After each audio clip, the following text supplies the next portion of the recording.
This is a microscopic view of germs magnified several million times.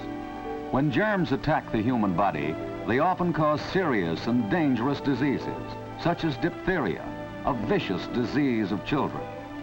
Germs in unknown trillions upon trillions infest the earth. They cripple and maim and destroy human life. To combat these germs and to protect public health, modern medical practice enlists the aid of vaccines, serums, medicines, and drugs. The science of preparing and dispensing these medicines and drugs is called pharmacy, one of the oldest professions known to man. And the key figure in this profession is the highly trained, registered pharmacist. He may be the man working diligently in the research laboratory, seeking to develop new and better forms of medication. Or he may be found in a pharmaceutical plant, controlling the strength, purity, and quality of drug products. Or he may be serving in any one of almost 60,000 retail drugstores throughout the country, cooperating with physicians in the interest of public health. Although the corner drugstore is often an all-service institution, its most important function is to serve as the health center of the community. A doctor's prescription may seem mysterious to the average layman, but it's all very simple to the pharmacist. It may contain chemical names or abbreviated medical terms, but the pharmacist understands it perfectly. It is his responsibility to make sure that each prescription is filled exactly as the doctor has ordered. Accuracy and skill are synonymous with pharmaceutical technique. An error in the compounding of a prescription could be injurious or even fatal to the patient. So the pharmacist must take every precaution in his work. He checks and double checks both the instructions and the required ingredients. After the medicine is compounded, he transcribes the necessary instructions on the label. Each prescription has its own serial registry number, which goes on permanent file to be kept on record as required by law. Annually, about 300 million prescriptions are filled by pharmacists. To be a pharmacist, one must be a graduate of an accredited college of pharmacy and pass the state examination for a license. The pharmacist, in common with all professional men, has a responsibility for ethical and conscientious service to his community.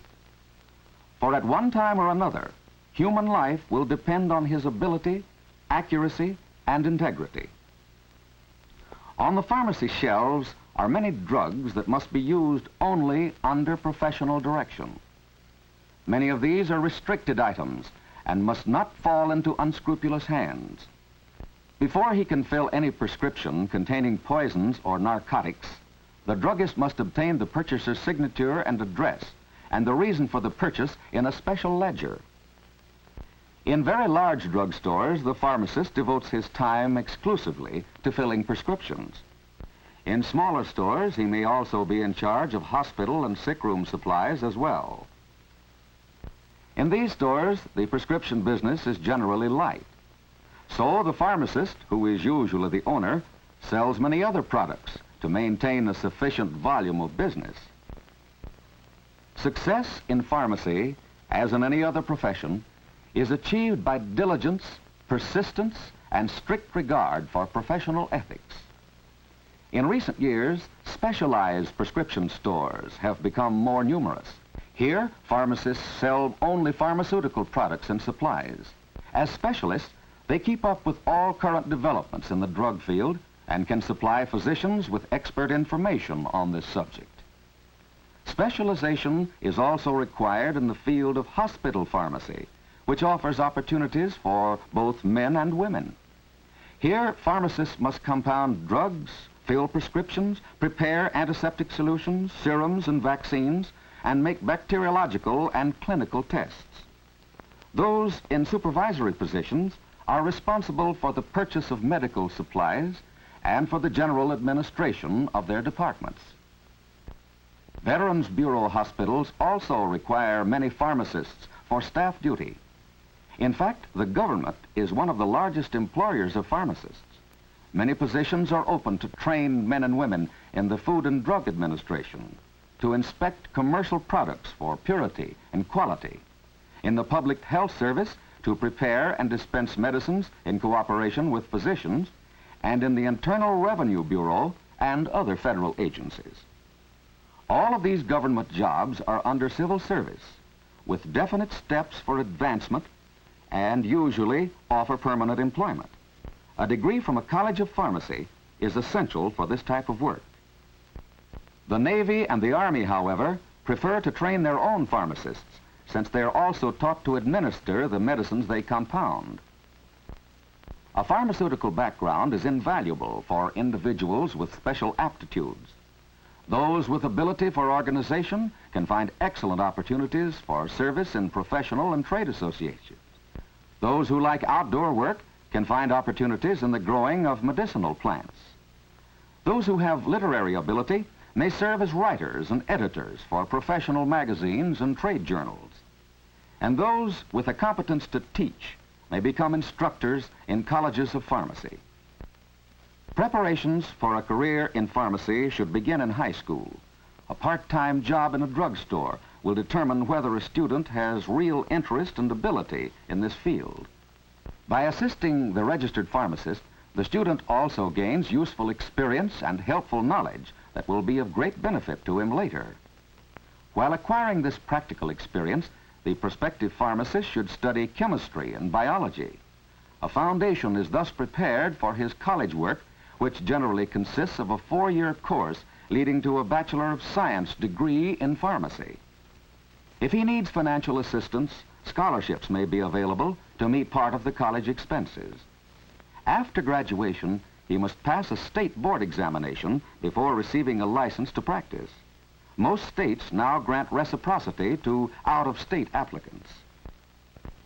Although only a small percentage of pharmacists are women, the proportion is steadily increasing. Women make good pharmacists, and opportunities are open to them in every phase of the profession. Many are employed as technicians and supervisors by drug manufacturers. In this field, registered pharmacists are in constant demand, not only in the manufacture of pharmaceutical products, but also as salesmen and detail men to visit physicians and druggists and to give technical advice on the latest developments in medicines and drugs. These developments are carried out by research pharmacists in the laboratories. To them goes much of the credit for the advancement in the treatment of disease.